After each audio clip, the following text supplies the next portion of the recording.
Chapter 1. The Parable of the Well. There is a story that moves around the internet. No one knows exactly where it came from. No serious book has been found that records it as history. No reliable experiment confirms it. No ancient author can be safely credited with it. But the reason the story survives is because it feels true. Not true in the sense of dates, names, and documents. True in the sense of human behavior. True in the sense of power. True in the sense of what happens when people are trapped, frightened, hungry, and made to believe that the enemy is not the one above them, but the one beside them. The story says that a farmer once threw the body of a dead pig into a dry well. The well had no water. It was deep, narrow, and abandoned. Its walls were steep, rough, and almost impossible to climb.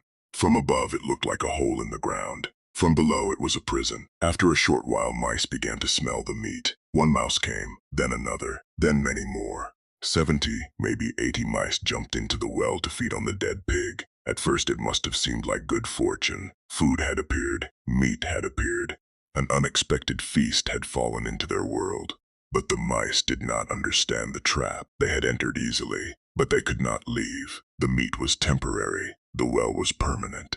At first, they ate. They fought for pieces of flesh. They crowded around the carcass. They pushed, scratched, and climbed over one another. But as long as the meat remained, there was still something outside themselves to consume. Then the meat disappeared. And that is when the real story began. Because hunger does not ask people what they believe. Fear does not ask people what they once promised. Desperation does not ask people whether they were once kind, gentle, religious, educated, civilized, or respectable. When the food was gone, the mice looked around and saw only one thing left: each other. The well became a world, and inside that world, survival became the only law. One mouse attacked another, then another attacked back. The weak were eaten first, then the injured. Then the slow, then the unlucky. The dead became food for the living, and the living became future food for the stronger. Day after day, the number reduced. The well, once a place of feasting, became a place of terror. The mice were no longer fighting to enjoy food. They were fighting not to become food. After half a month, only one mouse remained. Its body was alive, but something inside it had changed. Its eyes were red and dark. Its movements were wild. It had survived, but it had survived by learning to eat its own kind. Then the farmer came back. He looked into the well and saw the last mouse. He lowered a rope, pulled it out, and released it into the field. At first, someone watching might think the farmer's heart had softened. Maybe he felt pity. Maybe he regretted what he had done. Maybe he saw the suffering of the creature and decided to show mercy. But the story says no. The farmer did not release the mouse because he was kind. He released it because the mouse had changed. Before the well, the mouse ate grain. After the well, the mouse hunted other mice. The farmer had created a creature that no longer needed to be controlled. It had internalized the logic of the trap. It had learned to survive by destroying its own kind. And this, the story says, is the divide plan. Those who sit at the top do not always need to fight directly. They do not always need to carry weapons. They do not always need to enter the battlefield. Sometimes they only need to design the environment. They create scarcity. They create fear. They create competition. They create suspicion. Then they step back. The people below begin fighting. Brother turns against brother. Neighbor turns against neighbor. Worker turns against worker. Tribe turns against tribe. Citizen turns against citizen. And the one who built the well watches from above. This is why the story is powerful. Not because it is proven history, but because it gives a picture to something many people have experienced without having the words to explain it. It is the office where employees are forced to compete so brutally for one promotion that they begin sabotaging one another, while the company benefits from their fear. It is the political arena where ordinary people are made to hate each other over tribe, religion, party, race, region, or class, while the powerful quietly share benefits above them. It is the family where inheritance turns siblings into enemies because someone introduced secrecy, comparison, and suspicion. It is the community where poverty makes people attack each other for small opportunities, instead of questioning why opportunity is so limited in the first place. It is the online world where people are placed in endless competition for attention, outrage, approval, and status, until they begin tearing each other down for visibility. The story of the well is not really about mice. It is about human beings. It is about what happens when survival is turned into a competition. It is about what happens when fear becomes stronger than memory. It is about what happens when people forget that the one beside them is also trapped. But we must be careful. The lesson is not that the weak are evil. The lesson is not that suffering automatically makes people cruel. The lesson is not that every conflict is created by a hidden hand. That would be too simple. Human beings fight for many reasons. Sometimes they fight because of real injustice. Sometimes they fight because resources are truly limited. Sometimes they fight because of historical wounds, betrayal, humiliation, greed, pride, trauma, or fear. But there is a particular kind of conflict that is more dangerous than ordinary disagreement. It is conflict designed from above. It is conflict arranged like a cage. It is conflict where people are placed under pressure until they begin to mistake each other for the enemy. That is the kind of conflict this book is about. The well is not always made of stone. Sometimes the well is poverty. Sometimes the well is propaganda. Sometimes the well is a workplace culture. Sometimes the well is colonial history. Sometimes the well is political manipulation. Sometimes the well is social media. Sometimes the well is a family system built on comparison. Sometimes the well is a school, a prison, a market, a government, or an economy where people are told there is only room for a few to survive. And the pig is the bait. It is the temporary reward that pulls people into the trap. A small job, a little money, a promotion, a political favor, a scholarship, a contract, a title, a piece of land, a feeling of superiority. A promise that says, come in, there is something here for you. But the bait is not the point. The point is the well. The bait only brings people in. The well keeps them there. And once people are trapped long enough, they may begin to change. They may become suspicious. They may become cruel. They may begin to see every other person as a competitor. They may forget the world outside the well. They may forget that life was not always like this. They may forget that survival without humanity can become another form of death. That is one of the deepest warnings in the parable. The last mouse survives, but it does not escape unchanged. It comes out alive, but it comes out carrying the well inside itself. This is important, because sometimes people leave poverty but carry the fear of poverty into every relationship. Sometimes people leave abusive systems but repeat the same abuse when they gain power. Sometimes people survive betrayal and then become betrayers. Sometimes people escape oppression and then oppress others. Sometimes people who were once victims become loyal servants of the very logic that wounded them. This is the tragedy of the last mouse. It did not merely survive the trap. It became useful to the farmer. And this is where the story becomes uncomfortable. Because the question is no longer only, who threw the pig into the well? The question becomes, what kind of person does the well produce? A frightened person? A suspicious person? A violent person? A person who cannot trust? A person who sees every neighbor as a threat? A person who believes survival means destroying others first? A person who thinks cruelty is intelligence? A person who calls betrayal wisdom? A person who thinks every relationship is a battlefield? A person who has forgotten how to live outside the trap? This is why many people spend their lives fighting the wrong enemy. They fight coworkers, not the system that made them desperate. They fight neighbors, not the politics that weaponize their identity. They fight family members, not the secrecy and greed that poison the family. They fight other poor people, not the structure that keeps them poor. They fight strangers online, not the platforms that profit from anger. They fight the people trapped beside them, while the real architect of the conflict remains untouched. The tragedy is not only that people fight. The deeper tragedy is that they often think they are free while fighting inside a trap designed by someone else. A person can lose freedom long before chains are placed on their hands. A person can lose freedom when their anger is directed for them. A person can lose freedom when their enemy is chosen for them. A person can lose freedom when their pain is turned into a weapon against another sufferer. A person can lose freedom when they become so focused on defeating the mouse beside them that they never ask why they are in the well. That is the question this chapter leaves us with. Before you fight, ask, who built the well? Before you hate, ask, who benefits from my hatred? Before you destroy someone, ask, are they truly my enemy or are they trapped with me? Before you celebrate survival, ask, What did survival turn me into? And before you call yourself victorious, ask, did I escape the trap or did I become the farmer's perfect weapon? This is where our research begins. Not with the pig, not with the mice, not even with the farmer. It begins with the well. Because in every age, power has understood something very dangerous about human beings. You do not always need to defeat people directly. Sometimes you only need to place them in the right conditions. Then fear will do the work. Scarcity will do the work. Suspicion will do the work. Pride will do the work. Hunger will do the work. And if the trap is designed well enough, the victims may never realize they are not fighting for freedom. They are performing the purpose of the trap. The first step to freedom is not to win inside the well. The first step to freedom is to recognize the well. Chapter 2.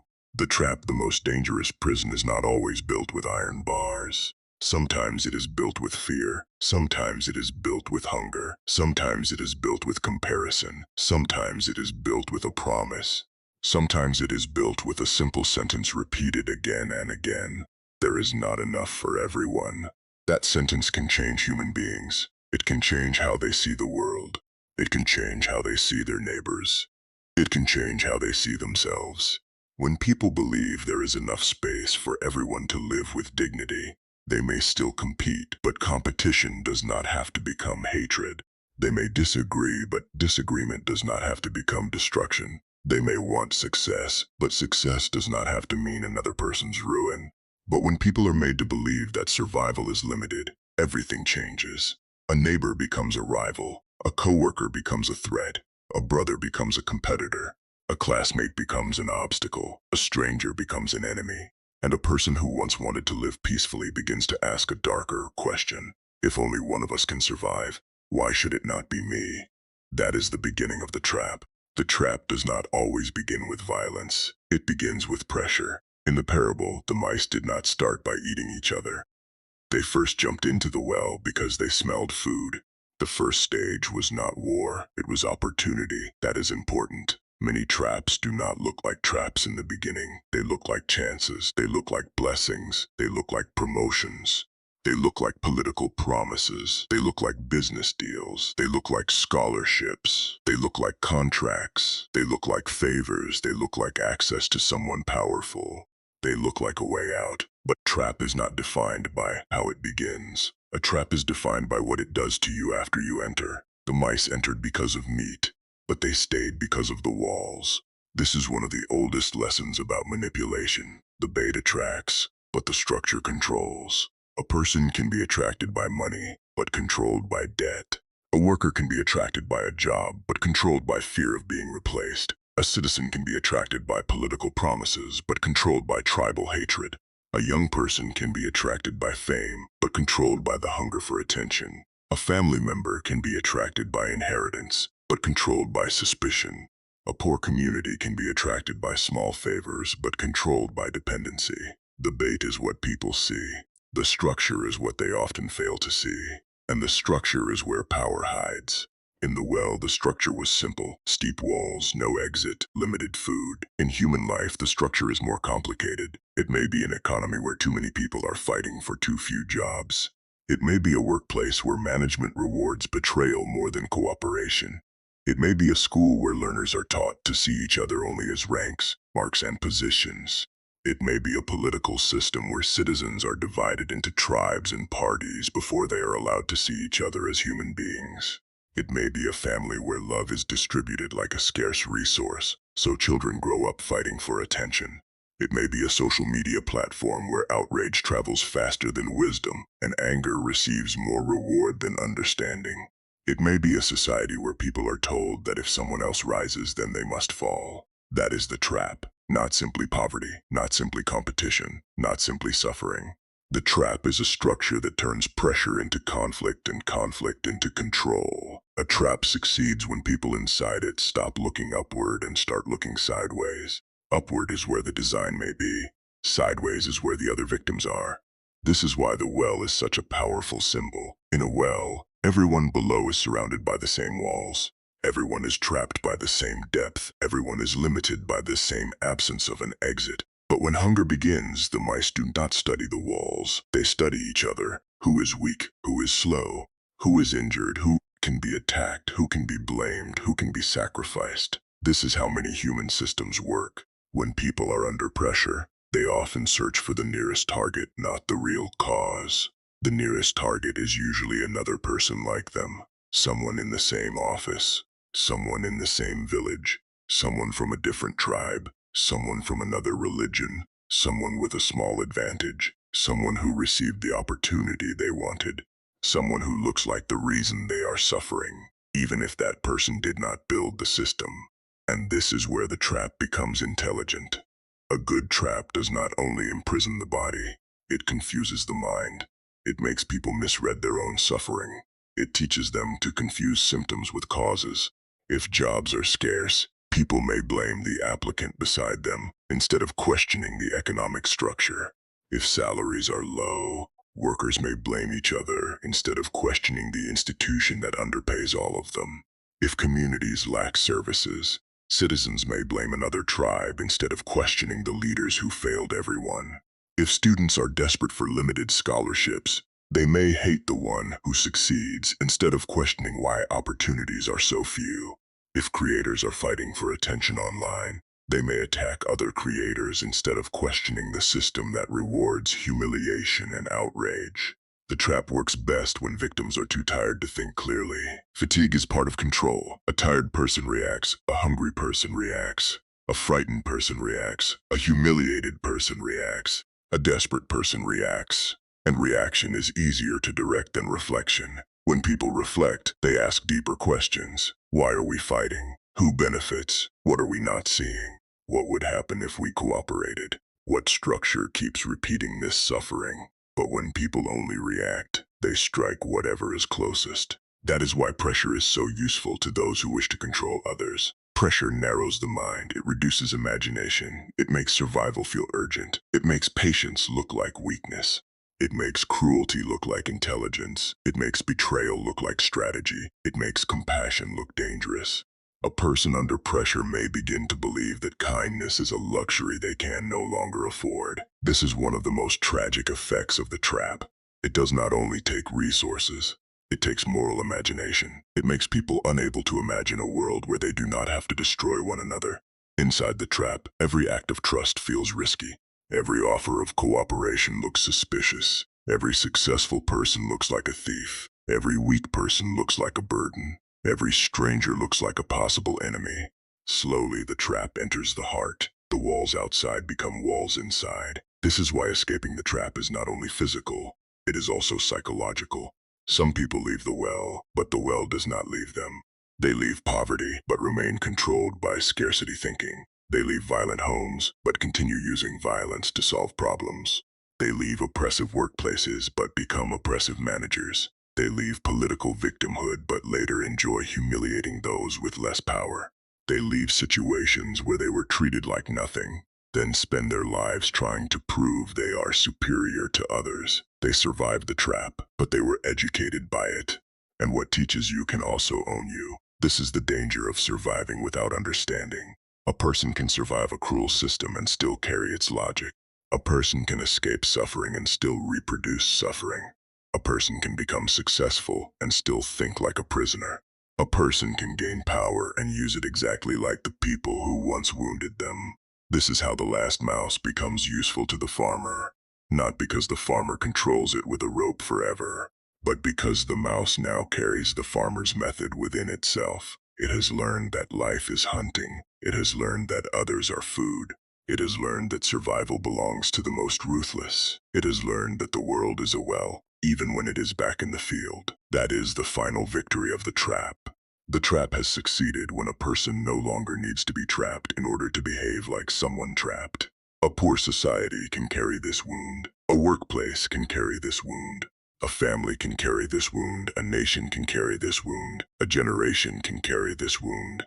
People begin to repeat the same patterns even when the original pressure has changed. They pass fear to their children. They pass suspicion to their communities. They pass hatred into politics. They pass humiliation into leadership. They pass scarcity into relationships.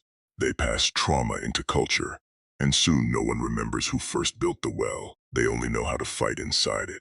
This is why understanding the trap matters. Because many people think the opposite of oppression is simply success. But sometimes success only produces a stronger prisoner.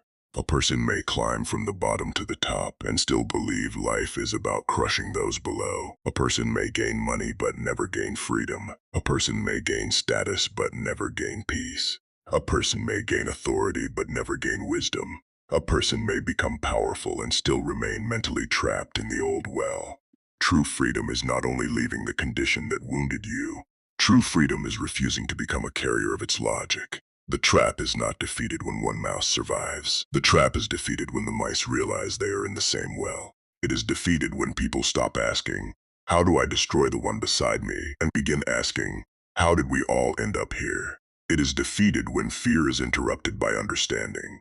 It is defeated when scarcity is challenged by cooperation. It is defeated when people refuse false enemies. It is defeated when victims stop volunteering to become weapons. This does not mean people should ignore real wrongdoing. Some people truly harm others. Some people truly exploit others. Some people truly betray, steal, lie, and destroy.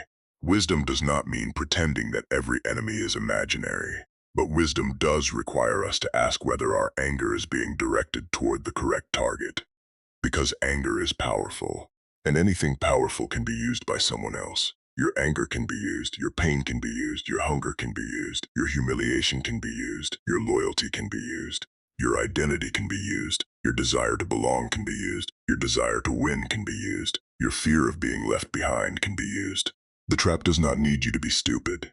It only needs you to be unexamined. It only needs you to feel before you think. It only needs you to react before you question.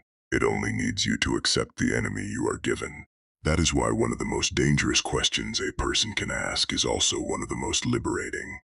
Who wants me to hate this person? Not every hatred is planted, but some hatred is cultivated. Not every conflict is engineered, but some conflict is arranged. Not every rivalry is artificial, but some rivalries are profitable to someone watching from above. And once you understand that, you begin to see the world differently. You see how politics can turn poverty into tribal hatred. You see how workplaces can turn insecurity into employee sabotage. You see how schools can turn learning into humiliation. You see how families can turn love into competition. You see how social media can turn attention into addiction. You see how nations can turn citizens into rival camps. You see how leaders can use fear to avoid accountability. You see how people trapped in the same system can be trained to police, shame, and destroy each other. Then the story of the mice becomes more than a story. It becomes a mirror. It asks us to look at our own lives and identify the wells we have entered. Where have we been made to compete so harshly that we forgot our humanity? Where have we been made to envy people who are suffering like us? Where have we been made to hate someone because someone else benefits from that hatred? Where have we been made to believe that another person's success is our defeat? Where have we been trained to think that mercy is weakness? Where have we been rewarded for betrayal? Where have we become the last mouse and called it victory? These questions are not comfortable, but they are necessary. Because without them, people may spend their whole lives fighting inside structures they never examine. They may win arguments, defeat rivals, collect titles, gain followers, rise through institutions, and still never become free. They may only become better adapted to the cage. The trap is not always obvious. Sometimes it is decorated. Sometimes it has music. Sometimes it has slogans. Sometimes it has flags. Sometimes it has uniforms. Sometimes it has motivational speeches. Sometimes it has religious language. Sometimes it has corporate language. Sometimes it has national language. Sometimes it has family language. Sometimes it tells you that your cruelty is loyalty. Sometimes it tells you that your hatred is patriotism. Sometimes it tells you that your envy is justice. Sometimes it tells you that your silence is wisdom. Sometimes it tells you that your obedience is morality. Sometimes it tells you that your suspicion is intelligence. This is why people must learn to examine not only what they feel, but who benefits from what they feel. A society that cannot ask this question is easy to control. A worker who cannot ask this question is easy to exploit. A citizen who cannot ask this question is easy to mobilize against the wrong enemy. A family member who cannot ask this question is easy to manipulate. A young person who cannot ask this question is easy to turn into a weapon. The trap begins when people accept the world as presented to them. Freedom begins when they question the presentation. Who arranged this competition? Who selected this enemy?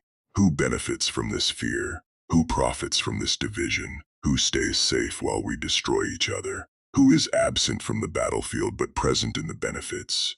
Who lowered the bait? Who built the well? Chapter 1 gave us the image. Chapter 2 gives us the mechanism.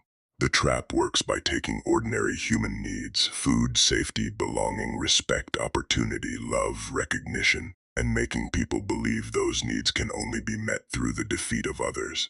Once that belief enters a person, the well becomes invisible. They no longer need walls around them. They carry the walls in their mind.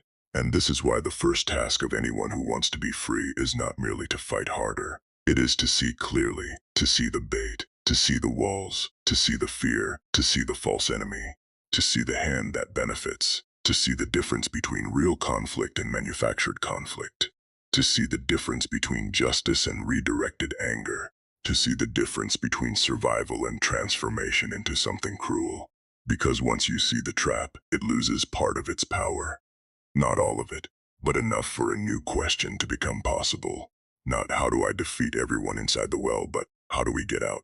Chapter 3. The farmer in every trap. There is always one question people avoid, not because it is unimportant, but because it is dangerous. The question is this: who benefits? When the mice are inside the well, they do not ask this question. They are too hungry, too frightened, too desperate, too busy surviving. Their world has become narrow. Their attention has been reduced to the body beside them. The scratch in the dark, the movement near the wall, the smell of blood, the possibility of becoming the next meal. Inside the well, everything feels immediate, everything feels urgent, everything feels personal. One mouse attacks, so another defends itself. One mouse eats, so another starves. One mouse survives, so another dies. And because the danger is so close, the mice begin to believe that the danger is each other. But above the well, there is another reality.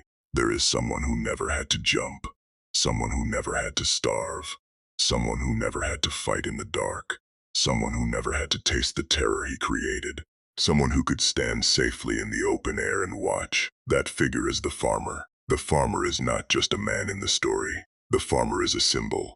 He represents the person, class, institution, system, leader, platform, company, or power structure that benefits when others are trapped in conflict.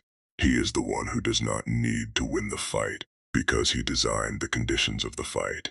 He is the one who does not need to defeat the mice because the mice will defeat each other. He is the one who understands that direct violence is costly, but arranged conflict is efficient. This is the cold intelligence of the farmer. He does not waste energy chasing every mouse in the field. He creates one environment where the mice become weapons against themselves. Then he waits. Waiting is part of his method. He waits for hunger to mature. He waits for fear to become suspicion. He waits for suspicion to become violence. He waits for violence to produce a survivor shaped by the logic of the well.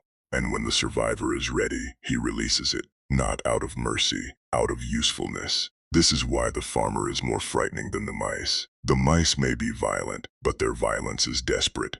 The farmer's violence is organized. The mice are inside the suffering. The farmer is outside the suffering. The mice are reacting. The farmer is designing. The mice are fighting for survival. The farmer is producing an outcome. This distinction matters because in human society, many people become so focused on the visible conflict that they ignore the invisible design. They ask, why are these people fighting? Why are these workers betraying each other? Why are these communities divided? Why are these citizens filled with hatred? Why are these families breaking apart? Why are these young people attacking one another? But they do not ask, who created the pressure? Who rewards the betrayal? Who profits from the division? Who remains safe while others fight? Who appears weak in public but gains quietly in private? Who benefits when people stop trusting each other? The farmer rarely looks like a monster. That is one of the reasons he is effective. He may look like a leader, a manager, a parent, a political strategist, a colonizer, a businessman, a media owner, a platform designer, a religious manipulator. A local strongman, a friend whispering poison into both sides, a person who says, "I am only trying to help." The farmer does not always shout. Sometimes he speaks softly. Sometimes he says he is protecting you. Sometimes he says he is giving you an opportunity. Sometimes he says the other group is dangerous. Sometimes he says there is no choice. Sometimes he says competition is natural. Sometimes he says betrayal is just strategy. Sometimes he says cruelty is discipline. Sometimes he says fear is wisdom. Sometimes he says division is realism. Sometimes he says unity is weakness. And because people are already under pressure, they may believe him. A hungry person does not examine the hand that throws food. A desperate person does not always question the conditions attached to survival. A frightened person may accept any explanation that gives fear a target. That is the farmer's advantage. He knows that pain makes people easier to direct. Not because pain makes people foolish, but because pain makes life urgent. When someone is drowning, he may grab anything. When someone is starving, he may accept any meal. When someone feels unseen, he may follow anyone who calls him important. When someone feels humiliated, he may believe anyone who offers him an enemy to blame. The farmer understands this. He knows that if people are calm, they may question him. If people are secure, they may unite. If people have dignity, they may refuse manipulation. If people trust one another, they may compare stories. If people compare stories, they may discover the pattern. So, the farmer works against trust. He knows that trust is dangerous to him. Trust allows people inside the well to say, "Wait, why are we fighting? Did you hear the same promise I heard? Were you also told that I am your enemy? Were you also given only part of the truth? Were you also made afraid? Were you also pushed into this competition?" The moment people compare their suffering, the farmer's power begins to weaken.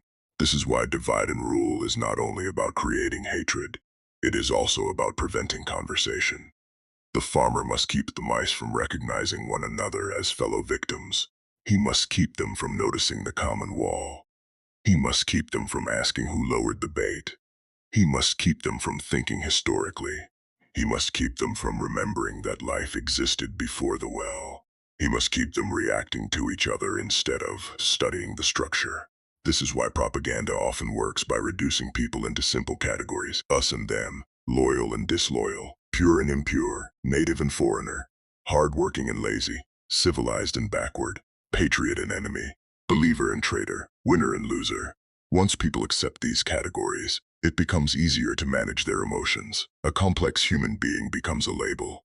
A neighbor becomes a threat. A coworker becomes an obstacle. A tribe becomes a danger. A poor person becomes a criminal. A successful person becomes a thief. A critic becomes an enemy.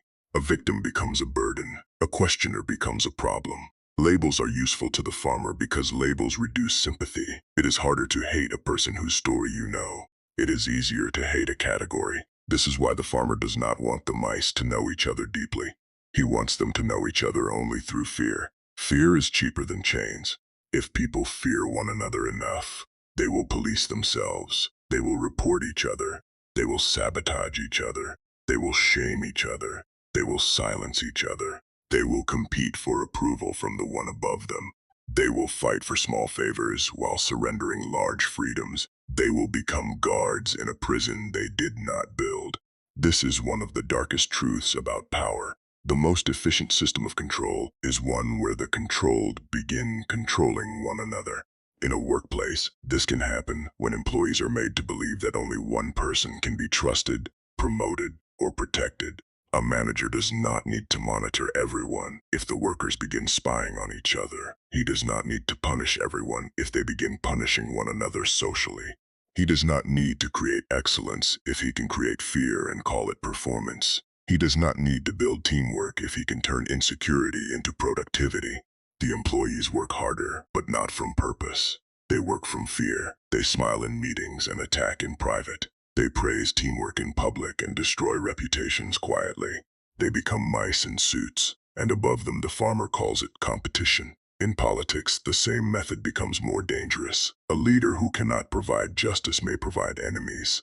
A leader who cannot fix poverty may redirect anger. A leader who cannot build institutions may build suspicion. A leader who cannot unite people through service may unite them through fear. He tells one group, "You are poor because of them." He tells another group, You are unsafe because of them. He tells another, you are losing your culture because of them. He tells another, you will be replaced by them. And when people begin fighting, he presents himself as the only protector.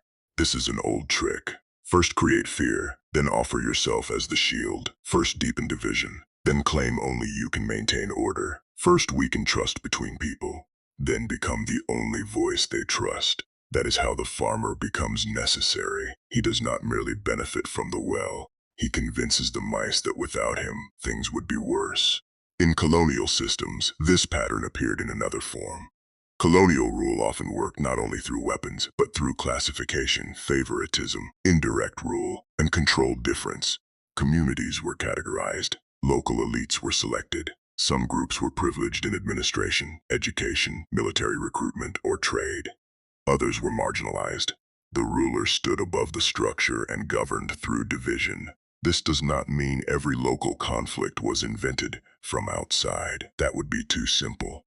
Communities already had histories, tensions, identities, and inequalities. But colonial systems often hardened, reorganized, and weaponized these differences. They turned flexible identities into administrative categories. They turned local leadership into instruments of control. They turned neighbors into political competitors. They created wells that outlived the farmer. That is one of the most dangerous things about the farmer's work. A well can remain after the farmer leaves. The original designer may disappear. The empire may fall. The manager may retire. The politician may die. The parent may grow old. The platform may change its rules. But the behavior produced by the trap can continue. People keep fighting using the categories he left behind. They keep mistrusting through the stories he planted.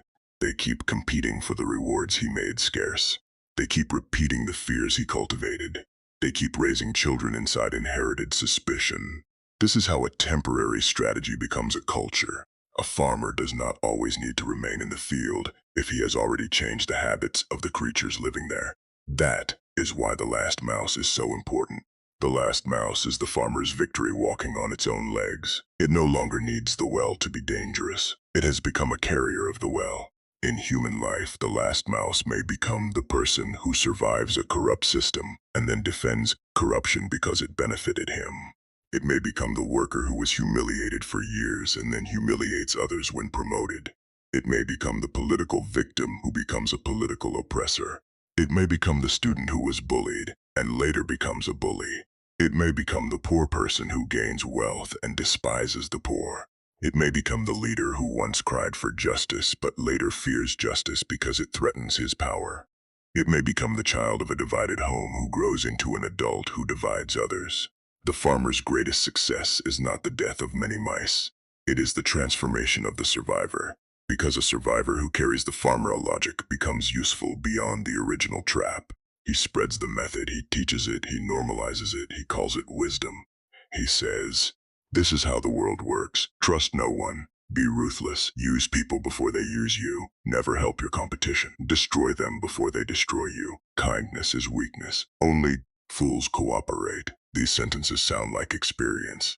Sometimes they are only trauma speaking with confidence. The farmer's voice has entered the survivor. This is why we must be careful who we become after suffering.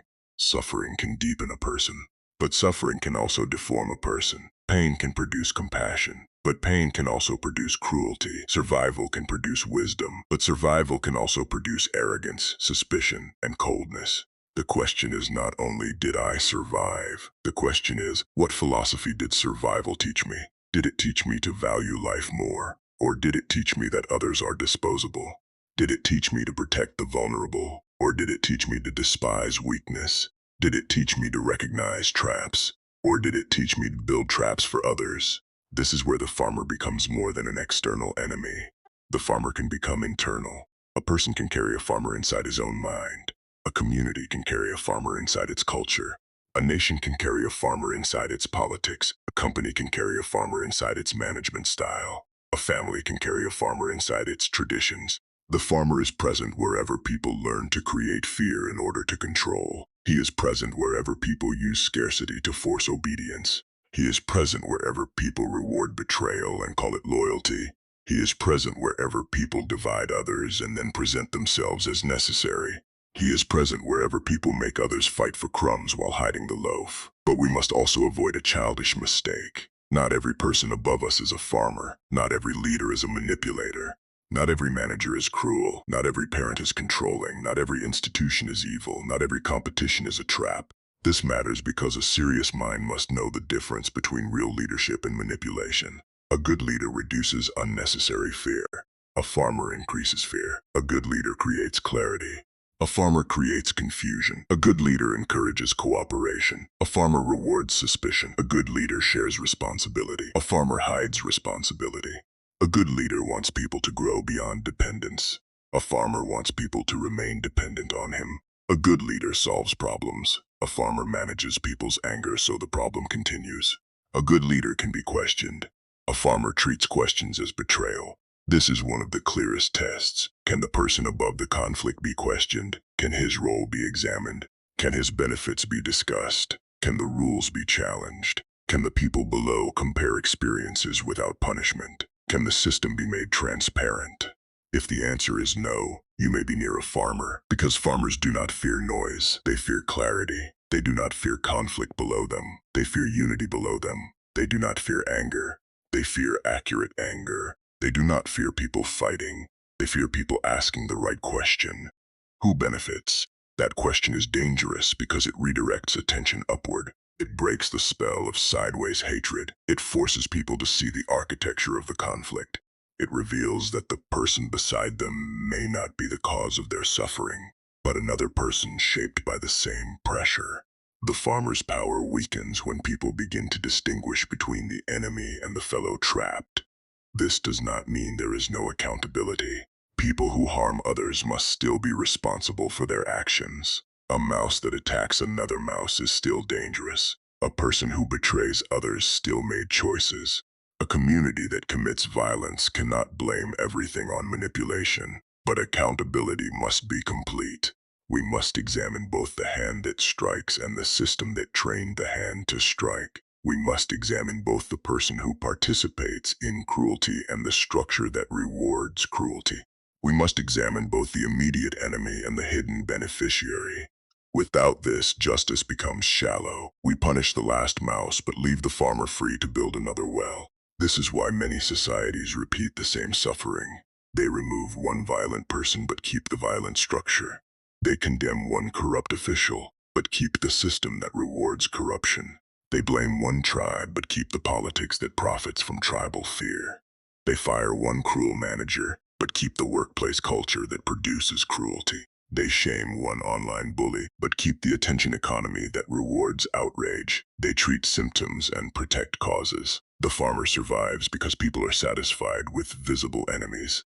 But wisdom is not satisfied with visibility. Wisdom asks what is hidden. Wisdom asks what is repeated. Wisdom asks what is rewarded. Wisdom asks who gains when trust is destroyed. Wisdom asks why the same pattern appears in different places with different people. Wisdom asks whether the conflict is natural or cultivated. Wisdom asks whether the well was an accident or a design.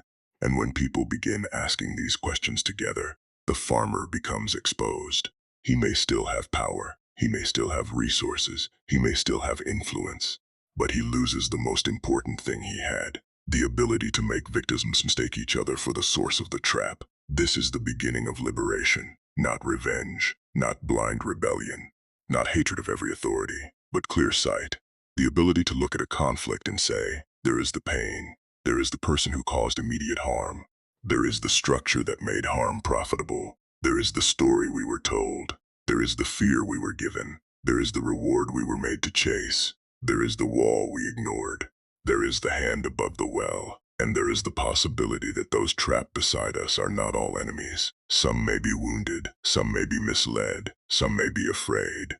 Some may be competing because they believe there is no other way. Some may have become dangerous because the system rewarded danger. Some may need to be resisted. Some may need to be held accountable. But some may also become allies if the structure is exposed. That is what the farmer fears most. Not that one mouse becomes strong, but that the mice stop seeing one another only as food. He fears the moment they recognize the well. He fears the moment they understand the bait. He fears the moment they ask why the walls are there.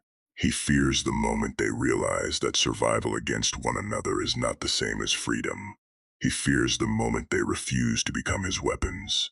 The farmer's rule depends on a simple blindness. Trapped must not understand the trap. Once they do, everything changes. Chapter 1 showed us the image. Chapter 2 showed us the mechanism. Chapter 3 reveals the beneficiary. The trap is not complete until we understand the one who profits from it. Because if we only study the mice, we may become moral judges. If we only study the well, we may become social critics. But when we study the farmer, we become dangerous to the design. We learn that power often survives not by fighting everyone directly, but by arranging the conditions under which everyone else fights. We learn that division is not always a mistake. Sometimes it is a method. We learn that the greatest weapon of the farmer is not the rope, the pig, or even the well. It is misdirection. He makes the mice look at each other. Freedom begins when they look up.